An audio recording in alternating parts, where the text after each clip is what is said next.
What I really wanted to do was to create a project that allowed the opportunity to sort of see yourself kind of standing next to somebody that you've never actually stood next to in real life. I like the idea that you can participate in a project without, quote, being an artist or without sort of any direct connection with the artist. The person comes in, we put calibration stickers on them, which basically just helps calibrate the software to line up the images. I take about 40 to 50 photographs of the person, and then there's the stitching of the images together.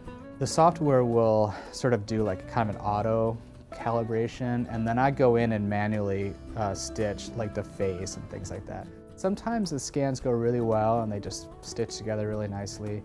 And then the work that I have to do, the sort of cleanup work, is really minimal, whereas sometimes it's like a lot of work. So after it's stitched together and it's still an OBJ file, there are lots of great applications that are actually free.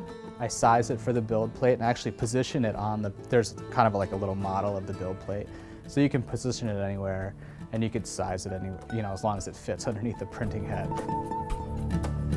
There are lots of different types of 3D printing. Machines like this that essentially are laying down layers of the positive material one at a time.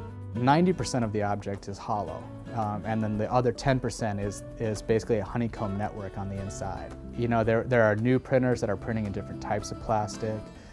This one, there's already 2 new models after this one. Right now the resolution of this is actually pretty low compared to like professional grade printers.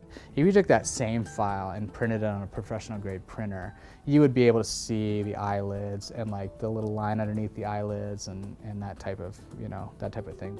The tip of this basically melts it and presses it through a much, much smaller hole. There's a little motor in here that pulls the filament off, and so it's on a big roll on the back. And the filament is 1.8 millimeters, and when it comes out it's 0.2 millimeters. This is Dan Marshall and this is Rebecca Trapp.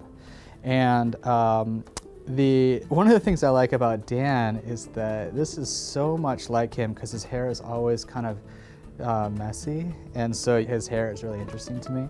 And then Rebecca, the scarf and the way that the scarf kind of like comes around her neck and kind of hangs down here, it just visually, it's just a really cool shape.